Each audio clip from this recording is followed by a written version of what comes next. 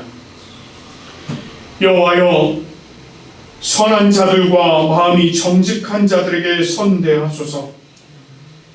자기의 굽은 길로 치우치는 자들은 여호와께서 죄를 범하는 자들과 함께 다니게 하시리로다. 이스라엘에게는 평강이 있을지어다. 아멘. 우리 주님께서 우리의 모든 죄를 사해 주시고 또한 용서해 주신 줄 믿습니다. 이제 우리가 기쁨으로 주님의 예배의 자리로 더욱더 나아가기 원합니다. 이제 모두 자리에 앉으시겠습니다. 오늘 하나님께서 우리에게 주시는 말씀 우리가 함께 교송하도록 하겠습니다. 시편 128편 1절부터 6절까지 말씀 우리가 함께 교송하며 나아갑니다. 여호와를 경외하며 그의 길을 걷는 자마다 복이 있도다. 내가 내 손이 주한 대로 먹을 것이라. 내가 명대로 행동하리로다. 내 집 안방에 있는 내 아내는 결실한 포도나무 같으며 내 식탁에 둘러앉은 자식들은 어린 감람나무 같으리로다.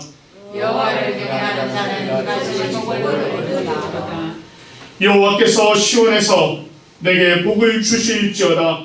너는 평생에 예루살렘의 번영을 보며 내 자식의 자식을 볼지어다. 이스라엘에게 평강이 있을지로다. 아멘. 이제 우리에게 주신 십계명 말씀 우리가 함께 교독하고 말씀 교독한 후에는 담임 목사님 나오셔서 성령을 구하는 기도하시고 성경 봉독과 또한 말씀까지 전해주시도록 하겠습니다. 하나님이 이 모든 말씀으로 말씀하여 이르시되 나는 너를 애굽 땅 좋은 게 어떤 집에서 인도하여 낸 내 하나님 여호와니라. 죄인은 나에게 다른 신들을 내게 두지 말라. 죄인은 너를 위하여 새긴 우상을 만들지 말고 또 위로 하늘에 있는 것이나 아래로 땅에 있는 것이나 땅 아래 물속에 있는 것에 어떤 형상도 만들지 말며 그것들에게 절하지 말며 그것들을 섬기지 말라. 나 여호와 너희 하나님은 질투하는 하나님인즉 나를 위하는 자를 제거하되 아버지로부터 하늘에게로 상상에까지 이르게 하거니와 나를 사랑하고 내 계명을 지키는 자에게는 천대까지 이르기를 베푸느니라. 제3은 너는 내 하나님 여호와의 이름을 망령되게 부르지 말라. 여호와는 그의 이름을 망령되게 부르는 자를 죄없다 하지 아니하리라. 제4는 안식일을 기억하여 거룩하게 지키라. 엿새 동안은 힘써 내 모든 일을 행할 것이나 일곱째 날은 내 하나님 여호와의 안식일이거든. 너나 내 아들이나 내 딸이나 내 남동이나 내 여종이나 내 가축이나 내 문 안에 머무는 객이라도 아무것도 하지 말라. 이는 엿새 동안에 나 여호와가 하늘과 땅과 바다와 그 가운데 모든 것을 만들고 일곱째 날에 쉬었습니다. 그러므로 나 여호와가 안식일을 복되게 하여 너나를 거룩하게 하였느니라. 제5는 내 부모를 공경하라. 그리하면 내 하나님 여호와가 내게 준 땅에서 내 생명이 이르리라. 제6은 살인하지 말라. 제7은 가늠하지 말라. 제8은 도둑질하지 말라. 제9는 내 이웃에 대하여 거짓 증거하지 말라. 제10은 내 이웃의 집을 탐내지 말라. 내 이웃의 아내나 그의 남종이나 그의 여종이나 그의 소나 그의 나귀나 무릇 내 이웃의 소유를 탐내지 말라. 아멘.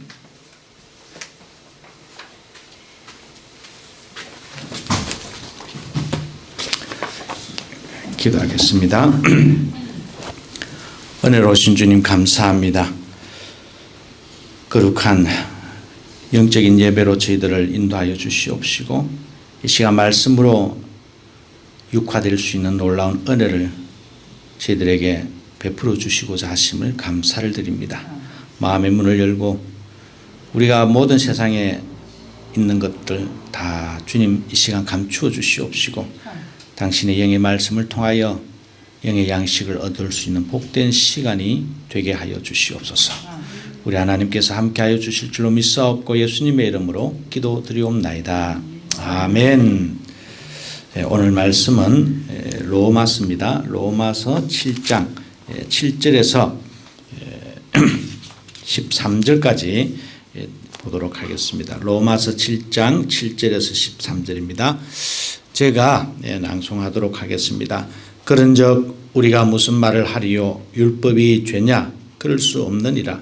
율법으로 말미암지 않고는 내가 죄를 알지 못하였으니 곧 율법이 탐내지 말라 하지 아니하였더라면 내가 탐심을 알지 못하였으리라.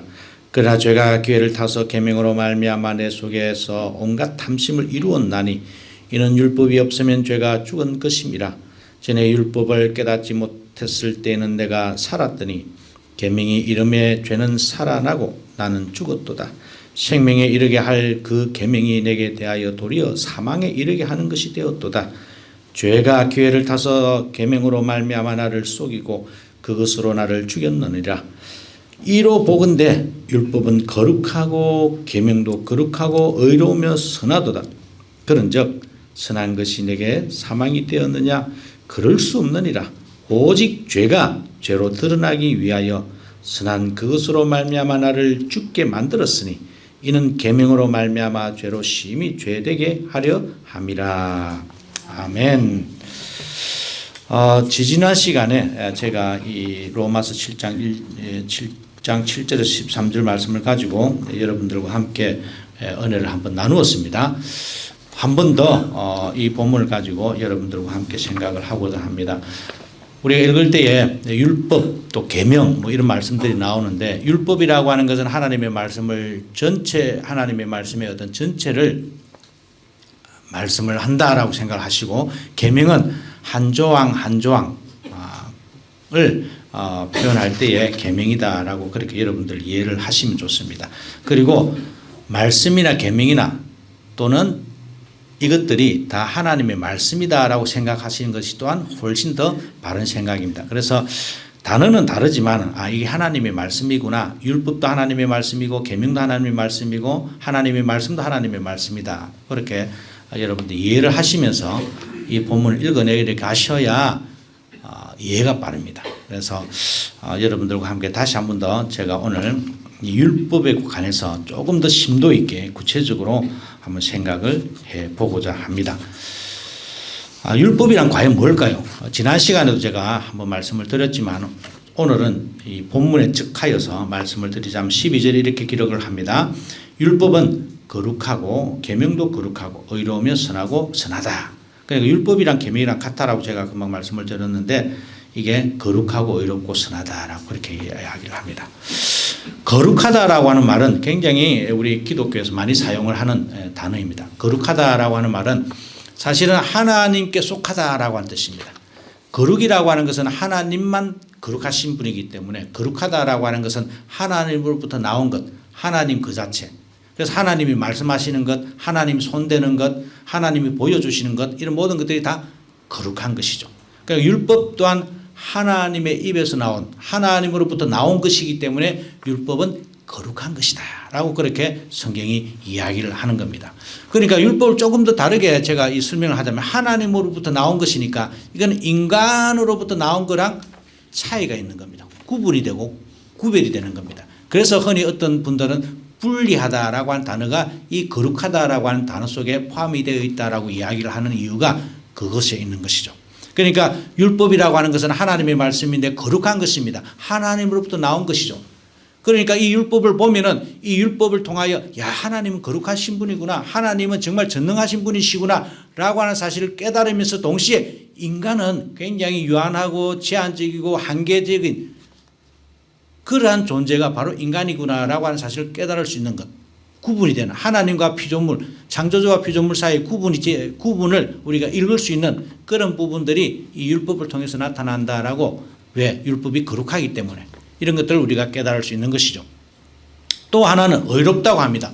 의라고 하는 것은 여러 가지로 우리가 이야기를 할 수가 있습니다. 흔히 현대 헌법적으로 우리가 의다라고 하는 말을, 정의다라고 하는 말을 우리가 내릴 수도 있겠지만, 성경에서 말하는 의라고 하는 것은 관계 개념입니다. 하나님과 나와의 관계, 특히 나를 창조하신 하나님과 지원받은 나와의 관계가 바를 때에 그것을 의라고 합니다.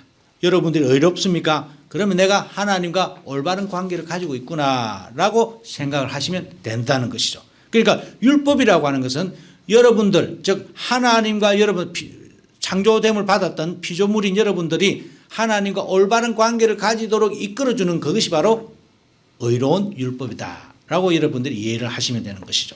그리고 세 번째로 율법 계명은 어떻습니까? 선하다라고 합니다. 선하다라고 하는 말은 나에게 유익이 된다는 말입니다. 종국에 정말 나에게 생명의 빛이 될 수 있는 이게 바로 율법이다라고 우리가 이해를 할 수가 있습니다. 인간에게 참 선한 것은 뭘까요? 그것은 참 생명입니다. 나에게 거룩한 참된 하나님의 은혜로 말미암아 주어지는 생명 그 자체가 바로 선한 열매, 선이다라고 말을 할 수가 있는 것이죠. 자, 그러니까 하나님의 율법이라고 하는 것은 정말로 거룩하고 의롭고 선한 것이기 때문에 이게 전혀 우리들에게 문제가 될 게 없어요. 항상 우리들을 하나님과의 관계 속에서 바르게 세워주시고 그래서 우리들에게 참된 생명을 가져다 주시는 게 이게 하나님의 말씀 즉 율법인데 그런데 이 율법이 지금 문제가 되었다는 겁니다. 이렇게 좋은 이렇게 의롭고 선하고 거룩한 것인데 이게 왜 문제가 되었느냐라고 하는 이야기를 바울이 하고 싶은 것입니다. 왜 문제가 되었을까요? 여러분 13절 한번 볼까요? 이렇게 이야기를 합니다. 왜 문제가 되었느냐면은 그런데 이 선한 것이 뭡니까? 율법입니다. 선한 것이 내게 사망이 되었느냐? 오직 죄가 죄로 드러나기 위하여 선한 그것 즉 율법입니다. 선한 그것 율법으로 말미암아 나를 죽게 만들었다. 말을 하자면 이겁니다. 율법이 그렇게 선하고 거룩하고 아름다운 그것이 오히려 나를 죽게 만드는 것이 되어버렸으니까 이게 문제가 안 되고 뭐 어떡하겠습니까? 조금 어려워서 제가 읽어도 이 개역개정 성경을 읽어도 좀 이해가 안 되는데 세번역 성경은 이렇게 번역을 합니다. 그 선한 것 즉 율법입니다. 그 선한 율법이 나에게 죽음을 안겨주었다는 말입니까? 아닙니다. 절대로 그럴 수가 없습니다. 그러나 율법으로 말미암아 죄를 죄로 드러나게 하려고 죄가 그 선한 것을 방편으로 삼아서 나에게 죽음을 일으켰습니다. 라고 그렇게 번역하고 있습니다. 이해가 훨씬 쉽죠.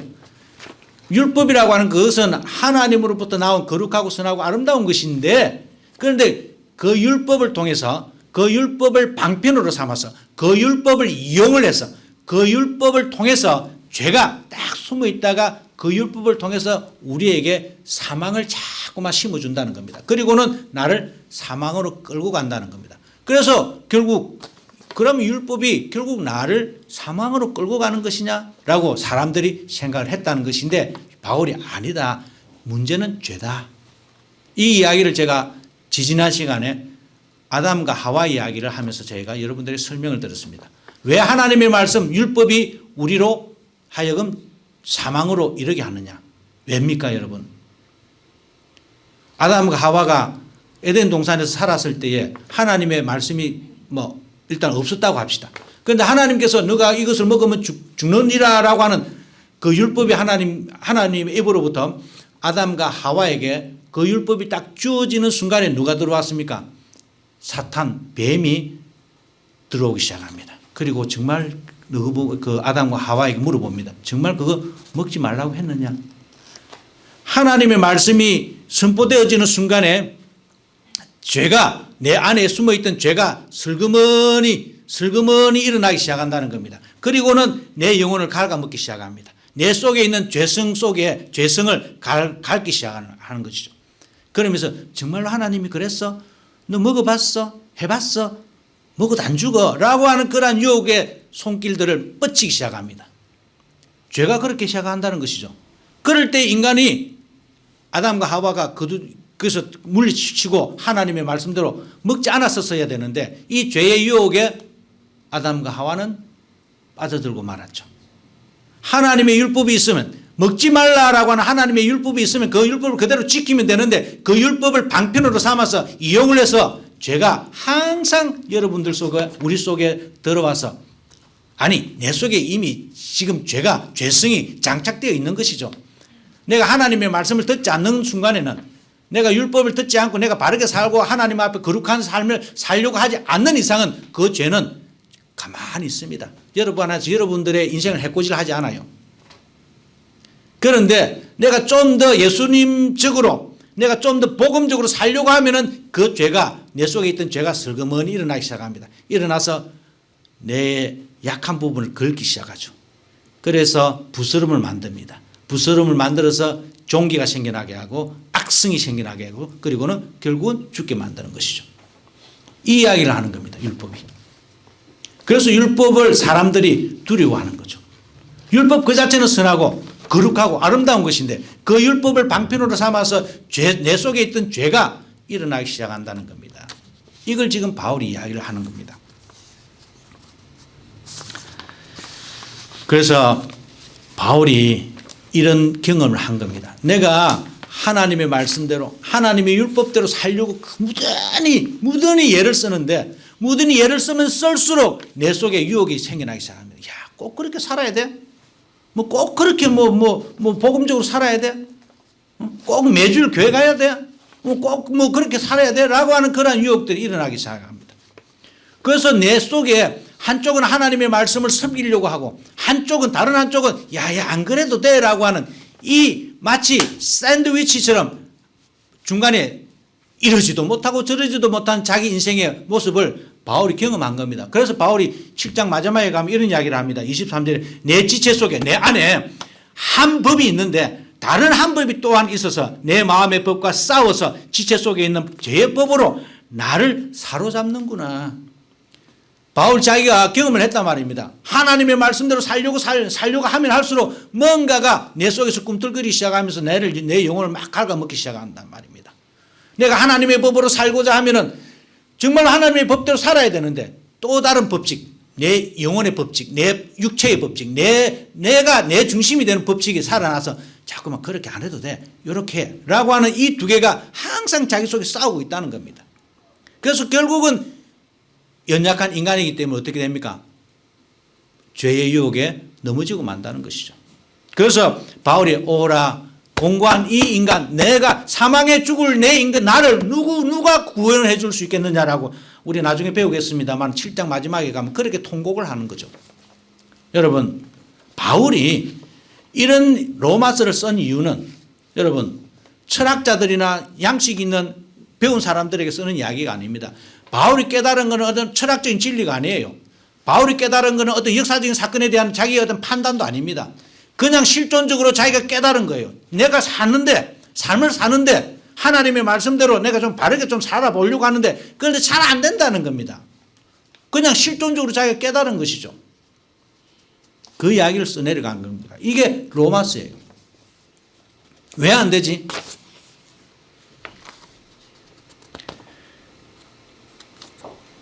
자기가 깨달은 것은 결국은 절망입니다. 하나님의 말씀대로 살려고 하면 잘 안 되는구나. 이 인생이 이런 거구나. 절망 속에 허우적거리는 자신의 모습을 그들은 깨닫고 로마서를 써내려간 것이죠. 아무리 바르게 살려고 해도 어쩔 수 없는 죄를 범할 수밖에 없는 이 연약한 자기 모습을 보고 가슴을 치면서 통곡을 하는 겁니다. 24절에 오라 나는 공고한 사람이로다. 이 사망의 몸에서 누가 나를 건져내라. 참 안 되구나. 아등바등 그냥 좀 예쁘게 아름답게 좀 살려고 하는데 세상이 그렇지 않다는 겁니다. 내 속에 있는 죄가 나를 그냥 가만히 내버려 두지 않는다는 것이죠.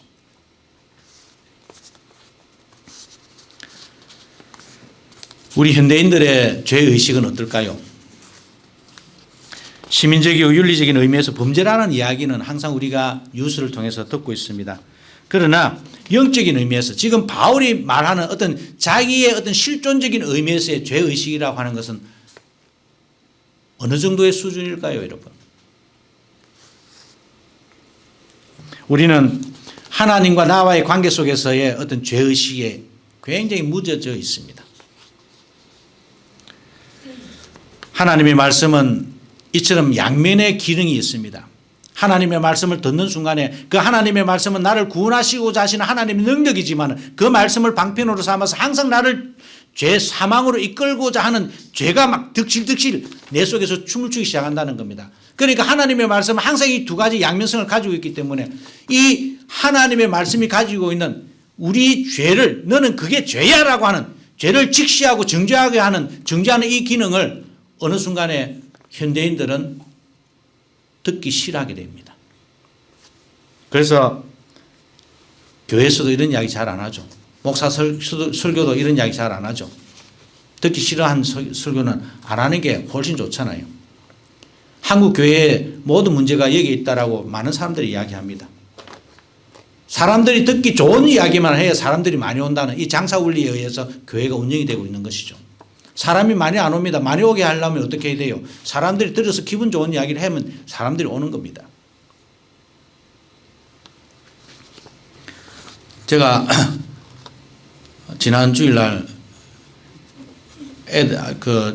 우리 애들 데리고 동경에 있는 어느 한국 큰 교회 아이들이 하도 교회를 안 가서 데려갔습니다.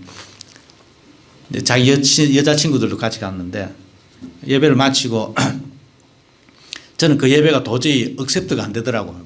수용이 안 되더라고요. 앉아 있는데도 막 그냥 두드러기가 날 정도로 막 그냥.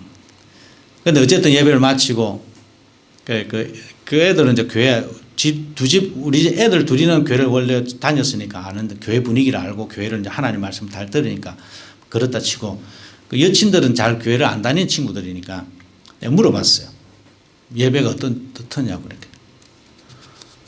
그러니까 그 자매들이 하는 이야기가 예배가 예배 같지 않고 콘서트 같아요. 제가 한마디도 그 말을 안 했습니다만 그 말을 듣는 순간에 옛날에 어떤 목사님이 했던 이야기가 생각이 납니다. 그 서울에 있는 어떤 대형 교회가 한국 교회를 딴따라 교회로 만들었다라고 하는 한국 교회의 품격을 완전히 땅바닥 치게 만들었다라고 해서 딴따라 교회를 만들었다라고 하는 그러한 비판의 글을 제가 본 적이 있거든요. 그 생각이 문득 떠오르더라고요. 뭐 그게 좋으니까 사람들이 그런 게 좋으니까 거기에 또 사람들이 많이 모이겠지만은 적어도 저는 이렇게 예배를 드리면 안 되겠구나라고 하는 생각은 제가 그날 다짐을 했죠. 다시 한번 저는 지금도 우리는 올소득사하게 이렇게 예배를 드리고 있습니다만은 정말 예배가 무엇인지 굉장히 참 요즘 현대 기독교인들이 정말 내가 그리스도인으로서 정체성을 가질 수 있느냐라고 하는 문제에 있어서 교회의 책임도 엄청 크구나라고 하는 사실을 저는 느꼈습니다. 성경적으로 자인식 능력이 제로 상태입니다. 성경적인 의미에서 하나님이 말씀하시는 하나님의 말씀적인 의미에서 자인식을 할 수가 있어야 돼요. 내 나라는 무엇이냐? 내 나라고 하는 존재가 과연 무엇이냐라고 하는 것이죠. 나라고 하는 존재는 적어도 오늘 본문에 비추어서 말하자면 바울이 하는 말이 뭡니까? 나는 공고한 사람이로다. 나는 죄인이구나. 난 절망이구나. 하나님의 말씀을 들으면 들을수록 내 마음에 기쁨이 넘쳐나야 되는데 절망이 넘쳐난다는 겁니다. 이 절망을 깨닫지 아니하고는 즉 죄에 대한 직시가 없는 이상 죄를 자기가 거머쥐고 오라 내가 어떻게 할 거라고 통곡하지 않는 이상 우리에게 들려오는 복음은 그건 가짜 복음입니다. 그거는 그냥 그냥 자인식, 자 스스로 그냥 고개 까딱이는 그냥 지적인 동의로 끝나는 이야기죠. 여러분 몇 년 전에 몇 년도 아닙니다. 벌써 십몇 년이 지났죠. 밀양이라고 한 영화 기억나십니까? 그 밀양이라고 한 영화가 우리 한국 사회에 또 우리 한국 교회에 엄청난 파장을 일으켰잖아요. 그 영화가 던졌던 메시지 중에 가장 큰 메시지가 뭡니까? 한국 교회의 값싼 은혜를 지적했습니다. 한 사람이 살인의 죄를 지었는데 사람을 죽였는데 목사가 이런 이야기를 합니다. 그 교도소에 가서 누구든지 예수 믿으면 당신의 모든 죄가 사라집니다. 아멘이십니까? 믿으십니까? 그러면 당신 구원받았습니다. 아멘하고 야 그렇구나 아멘 할렐루야 나 믿습니다. 그럼 당신 구원받은 거야. 맞는 말일 수 있죠. 성경에도 그렇게 이야기를 하니까 맞는 말일 수 있지만 그럼 우리가 곰곰이 되씹어 보아야 됩니다. 가슴을 치고 통곡하며 주님 내가 살인이라고 하는 생명을 절대로 죽여서는 안 된다라고 하나님의 말씀을 어겼습니다 라고 하는 가슴을 치고 통곡하는 회개 없이 믿습니까? 아멘입니까? 아멘 하십시오. 아멘 하시면 여러분은 구원받았습니다 라고 하는 이런 장사꾼과 같은 그런 복음을 가지고 교회를 농락하면 되겠습니까 여러분? 그 전도위원회가 거기서 울부짖잖아요. 이게 무슨 개차반이냐고. 여러분 참된 죄의식, 죄의 깨달음 내가 정말 죄인이구나 라고 하는 이 복음을 통해서 그러한 깨달음이 없는 복음은 그런 깨달음이 없는 구원은 값싼 바겐세일의 복음에 지나지 않습니다.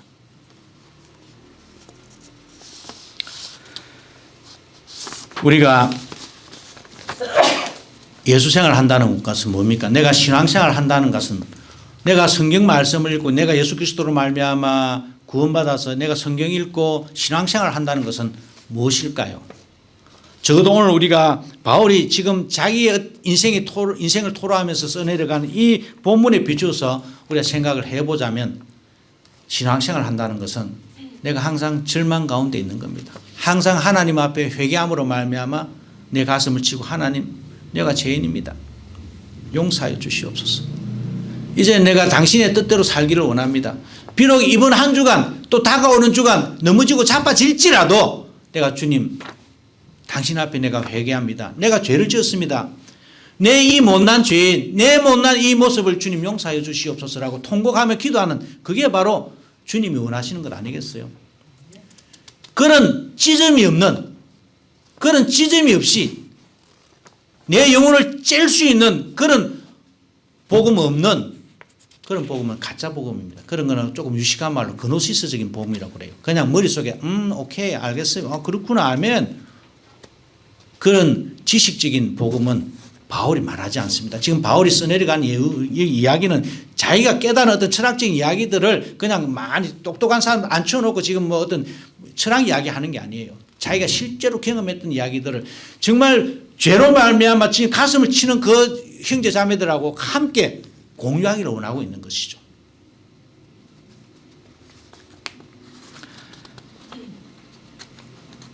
이런 깨달음이 있는 순간에 바울이 여러분 7장 25절 마지막 이제 7장 마지막에 가면 이런 이야기를 합니다. 우리 주 예수 그리스도로 말미암아 하나님께 감사하리로다. 그런즉 내 자신이 마음으로나 하나님의 법을 육신으로 죄의 법을 섬기느니라. 그럼 뭡니까? 내 마음이 죄의 법을 섬기고 내가 하나님의 법을 섬기고 다 섬기지만 그러나 내가 예수 그리스도 안에서 참된 구원을 얻었구나. 예수 그리스도가 그때 보여오는 겁니다. 가슴을 찡고 오라 나는 공고한 사람이로다. 누가 나를 이 사망의 몸에서 건져낼 수 있으라라고 하는 그러한 진정한 고백 속에 그가 발견한 게 뭡니까? 예수 그리스도입니다. 그래서 예수 그리스도로 말미암아 나는 감사합니다. 야, 예수 그리스도가 이렇게 멋진 분이구나. 그때 비로소 자기가 예수 그리스도로 말미암아 기쁨의 노래를 불렀다는 것을 지금 바울이 이야기를 하지 않습니까? 여러분 초대교회가 시작이 됩니다. 많은 백성들이 한 곳에 모여서 기도합니다. 성령이 내렸습니다. 성령 강림이 일어났죠. 그때 성령에 충만된 베드로가 일어나서 설교를 합니다. 사도행전 2장에 나오는 이야기인데 이런 이야기를 합니다. 이스라엘 사람들이여 내 말을 한번 들어보십시오. 당신들도 아는 바와 같이 하나님께서 나사렛 예수 그리스도를 이 땅에 보내주셔가지고 그분이 많은 기적을 통해서 하나님의 아들 되심을 증명하였습니다. 그런데 여러분들이 죄 없는 그분을 여러분들이 사로잡아다가 십자가에 매달아 죽였지 않았습니까? 그런데 하나님께서 그분을 그대로 내버려 두지 아니하시고 그분을 다시 부활케 하셔서 하나님의 우편에 앉게 하시지 않았습니까? 그것을 보니까 이제는 우리가 참된 희망을 가질 수가 있습니다. 소망을 가질 수가 있습니다. 내 인생이 썩어지는 그대로 내버려 두지 아니하고 이 썩음에서 나를 부활케 하여 주실 그 하나님의 은혜를 생각하니까 너무 기쁩니다. 이런 설교를 하니까 그 말을 들었던 백성들이 마음에 감동을 와서 이렇게 합니다. 제가 어제 보내드렸던 이야기입니다만은 그 말씀을 듣고 백성들이 이런 이야기를 합니다. 2장 37절입니다. 그들이 이 말을 듣고 마음에 찔려 베드로와 다른 사도들에게 물어 이르되 형제들아 우리가 어찌할꼬 마음에 찔림이 있었다는 겁니다. 이게 찔렸다라고 하는 말은 여러분 이게 깊숙이 그냥 찌르다는 소리입니다. 감동이 왔다는 것이죠. 내가 죄인이었구나. 내가 예수를 못 박았구나. 내가 그 예수를 못 박았구나라고 하는 사실을 이 친구들이 이 베드로의 설교를 듣는 사람들이 깨달았다는 것이죠. 다른 사람이 아니고 저 사람도 아니고 저 사람도 아니고 내가 정작 내가 예수를 십자가에 못 박았구나. 내가 그렇게 정말 죄인이구나라고 하는 사실을 깨닫고는 형제들이여 내가 그럼 어떻게 하면 좋겠습니까? 그렇게 이야기를 하는 것이죠. 여기 어찌할 거라고 하는 말은 포에오, 크리에이트 하는 그러니까 창조한다는 말입니다. 어떻게 하면 내 영혼을 새롭게 창조할 수가 있겠습니까? 베드로 선생이 내가 예수를 십자가에 못 박았으니 내 죄로 말미암아 예수가 죽었으니 얼마나 내가 그러면 가슴을 치고 내가 어떻게 해야 되겠습니까? 어떻게 하면 내 인생을 새롭게 만들 수가 있겠어요? 어떻게 하면 내 인생을 새롭게 조각할 수가 있겠습니까? 라고 지금 그 백성들이 베드로에게 이야기를 합니다. 여러분 하나님의 말씀을 듣고 예배에 참석하고 이 예배로 통하여 여러분들 가슴을 치면서 여러분 내가 참 못났구나. 정말 내가 지난 한 주간 오늘 우리 이 목사님 설교할 때 기도할 때 말했던 것처럼 정말 하나님의 말씀대로 우리가 살고자 하지만 잘 안 됩니다. 그런 모습들을 주님 앞에 내려놓으시고 가슴을 치고 통곡을 해보십시오. 어떻게 하면 좋겠습니까? 하나님 나에게 방법을 가르쳐 주시옵소서라고 기도할 때 하나님께서 분명히 성령의 역사로 우리의 삶을 재창조하여 주실 줄로 저는 믿습니다. 그러한 회개가 없다면 그 복음은 가짜 복음입니다. 아무리 사람이 많이 모여도요. 그거는 인간의 무리에 지나지 않습니다. 항상 하나님 앞에서 회개의 끈을 놓치지 마시길 바랍니다. 그것은 당신을 항상 새롭게 만들어 가시는 하나님의 창조적인 은혜의 통로가 되는 것이죠. 여러분 오늘날 우리 세상이 너무너무 각박해서 쉽게 놀라지도 아니하고 어지간해서 감동도 먹지 않습니다. 철가면을 쓰고 철갑옷을 입어야 이 험난한 세상을 스스로 이겨낼 수 있다라고 사람들은 그렇게 생각을 하기 때문에 쉽사리 그걸 감동 먹지 않습니다. 그런데 여러분 놀람이라고 하는 것은 예기치 못한 이야기를 듣는 순간에 일어나기 시작합니다. 감동을 보고 느낄 수 있는 사람들 그런 사람들만 우리는 감동을 할 수 있는 감동을 먹을 수 있는 특별한 선물을 가진 사람들입니다. 어떤 책에 그렇게 이야기를 했어요. 저지르시길 바랍니다. 저지르지 아니하고는 절대로 행복은 찾아오지 않습니다. 하나님의 말씀을 듣는 순간 자기 인생을 그 하나님의 말씀 속에 저질러 놓길 바랍니다. 이것 따지고 저것 따지고 하다 보면 저지를 수가 없는 거죠. 감동은 그럴 때에 옵니다. 그 감동을 통해서 여러분들의 인생이 새로워지기를 주님의 이름으로 간절히 소망합니다. 기도하겠습니다. 은혜로우신 주님 감사합니다. 심히 연약하고 부족한 저희들 우리 하나님께서 오늘도 말씀으로 새롭게 하여 주시옵시고 내가 하나님의 말씀을 듣는 순간에 오라 나는 공고한 사람이로다. 누가 이 사망에서 건져내라라고 고백할 수 있는 저희들 되게 하여 주시옵시고 그렇게 고백함으로 말미암아 예수 그리스도를 발견할 수 있는 은혜를 저희들에게 부어 주시옵소서. 부산고백교회에 속한 모든 성도들 세상의 어떤 원리를 쫓아 생활하는 사람들이 되지 않게 하여 주시옵시고 오로지 복음의 원리를 쫓아서 율법의 원리를 쫓아서 주님과 서로 바른 관계를 형성하며 나아갈 수 있는 주님의 놀라운 백성들 될 수 있도록 인도하여 주시옵소서. 비록 연약하고 부족합니다. 얼마 되지 않은 숫자가 모여서 우리가 하나님 앞에 예배를 드리지만은 그러나 주님 저희들은 조금 더 신학적으로 성경적으로 바르게 예배를 드리고자 합니다. 세상이 만들어 놓은 그러한 틀 속에서 기쁨을 누리는 것이 아니라 당신이 만들어 놓은 하나님의 말씀의 틀 속에서 저희들은 행복을 누리고 구원을 얻고자 합니다. 부산고백교회를 불쌍히 여겨 주시옵소서. 너희들이 강할 때 약할 때 강하다고 하셨던 그 말씀을 우리가 기억합니다. 우리 하나님 가슴을 치고 통곡하며 주님 앞에 모든 것을 내어놓고 당신 뜻대로 우리의 삶을 재창조해 달라고 기도하는 이 백성들의 기도 소리를 주님께서 들어주시옵시고 그리함으로 말미암아 이 교회 자체가 새롭게 형성됨으로 말미암아 하나님의 말씀을 사모하는 자들이 모여드는 교회가 되게 하여 주시옵시고 은혜롭게 하나님의 말씀 위에 우뚝 세워져가는 부산고백교회가 될 수 있도록 인도하여 주시옵소서. 교회에 주님 세운 주님의 종들을 기억하여 주시옵소서. 주님 사역자들, 집사들, 장로들 다 돌아보아 주시옵시고 그들이 하나님 앞에 가슴을 치고 통곡하며 주님 앞에 자기 자신들을 주여 파묻어 놓고 이제 예수 그리스도로 말미암아 새로운 영의 양식으로 말미암아 살아가는 주님의 종들이 될 때에 이 교회에 새로운 또한 놀라운 기적적인 역사가 일어날 줄로 믿사오니 우리 하나님 허락하여 주시옵소서.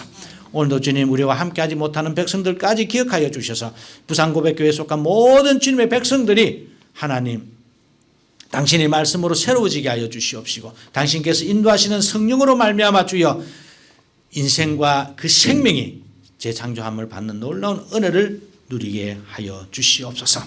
아버지 이제 연말이 다가옵니다. 이제 11월 또 얼마 남지 아니하고 이제 마지막 달 12월을 우리가 앞두고 있습니다. 주님께서 오셨던 크리스마스를 또한 기억하게 될 것이고 또 한 해가 바뀌어지게 되는 이러한 순간을 우리가 앞두고 있습니다. 우리가 어떻게 살아왔는지 앞으로 어떻게 살아가야 하는지 또한 이 한 해가 저물어가는 이 시기에 우리는 분명 생각하게 될 것입니다. 아버지여 모든 영혼들이 오늘 이곳에 이름을 둔 주님의 백성들이 자신의 인생을 한번 돌아보게 하여 주시옵시고 성경적으로 자신의 인생이 어떠한 모습인지 자인식의 능력이 싹 틀 수 있도록 허락하여 주시옵소서. 그래 함으로 말미암아 주님 앞에 가슴을 치고 통곡할 때에 주여 그 인생이 180도로 변화되는 놀라운 은혜를 오늘 이곳에 예배를 드리는 모든 주님의 백성들 머리 위에 차고 충만히 넘쳐날 수 있도록 은혜를 부어 주시옵소서. 하나님 또한 함께하지 못하여서 인터넷으로 예배를 드리는 자들이 있습니다. 그들에게도 동일하게 역사하여 주시옵시고 그들에게도 동일한 은혜를 베풀어 주실 줄로 믿사오니 허락하여 주시옵소서.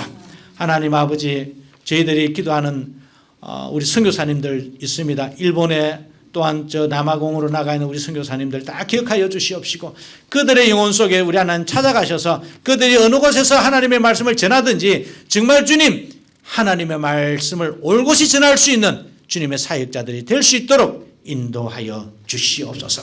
하나님 아버지 또한 주님 앞에 간절히 간구하고 원하옵는 것은 주여 부산고백교회에 속한 주님의 백성들 가운데에 주여 지난 주일날 주님 앞에 예물을 드렸던 주님의 백성들 손길을 기억하여 주시옵시고 여러 가지 제물로 여러 가지 형편으로 주님 앞에 드렸던 그 손길들을 주님께서 축복하여 주셔서 당신의 은혜대로 갚아주시옵시고 축복하여 주시옵시고 차고 넘치는 놀라운 은혜를 누리게 하여 주시옵소서.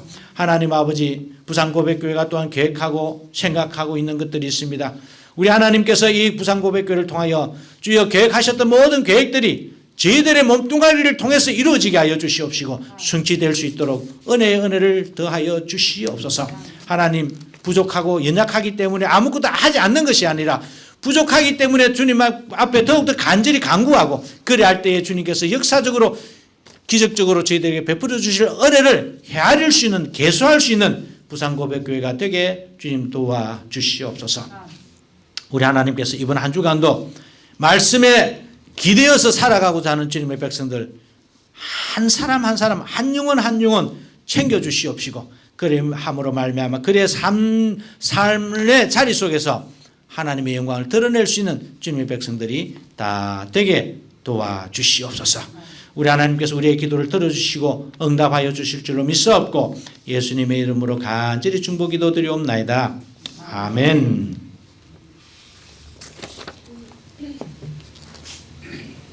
이제 우리의 신앙 고백하는 시간 가지도록 하겠습니다. 니케아 콘스탄티노폴리스 신조로 우리의 신앙을 함께 고백하도록 하겠습니다. 우리는 한 분 하나님 아버지께서 전능하시며 하늘과 땅 보이는 것과 보이지 않는 모든 것을 창조하신 것을 믿습니다. 그리고 한 분 주 예수 그리스도를 믿습니다. 그분은 하나님의 유일한 아들이시며 모든 세대 이전에 아버지로부터 나시고 빛으로부터의 빛, 참 하나님으로부터의 참 하나님, 만들어지지 않으시고 나신 분이시며 아버지와 동질이시며 모든 것은 그분으로부터 나왔으며 우리 사람을 위해서 우리의 구원을 위해서 하늘로부터 오시고 성령과 동정녀 마리아로부터 육체를 취하시사 사람이 되시고 우리를 위해서 본디오 빌라도 치하에서 십자가에 달리시고 고난받고 무덤에 묻히셨으며 성소되고 셋째 날에 부활하시고 하늘에 오르사 아버지 우편에 앉으셨습니다. 그리고 그분은 영광 가운데서 산 자와 죽은 자를 심판하시기 위하여 다시 오십니다. 그 나라는 결코 끝남이 없습니다. 그리고 성령을 믿습니다. 그분은 주가 되시며 생명을 주시고 아버지로부터 나오시며 성부와 성자와 함께 예배를 받으시고 함께 영광을 받으시며 선지자를 통하여 말씀하십니다. 우리는 하나의 거룩한 보편적이며 사도적인 교회를 믿습니다. 우리는 죄의 용서를 위한 유일한 세례를 고백합니다. 우리는 죽은 자의 부활과 모든 세대의 생명을 대망합니다. 아멘. 이제 찬송가 446장, 이 찬송은 우리 김은섭 장로님 그리고 김경화 권사님께서 좋아하시는 찬송입니다. 주 음성 외에는 함께 부르시면서 감사의 자리로 나가도록 하겠습니다.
기도드리겠습니다.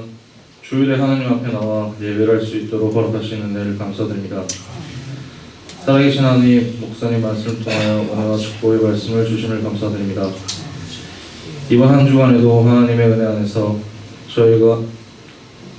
사는 저희가 되게 없시고 주 안에서 싸워 이길 수 있는 우리가 되게 없소서. 아멘. 항상 주님과 사랑하는 인생이 되게 해주시고 주시고 항상 주님만 바라보는 저희가 되게 해 주옵소서.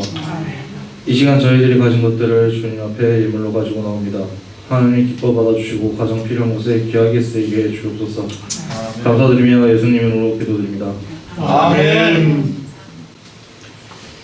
이제 찬송가 635장 하늘에 계신 아버지 함께 부르신 후에 강인 목사님께서 축도해 주시겠습니다.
기도하겠습니다. 여호와는 내게 복을 주시고 너를 지키시기를 원하며 여호와는 그 얼굴을 내게 비추사 은혜 베푸시기를 원하며 여호와는 그 얼굴을 내게로 향하여 드사 평강 주시기를 원하노라. 아멘.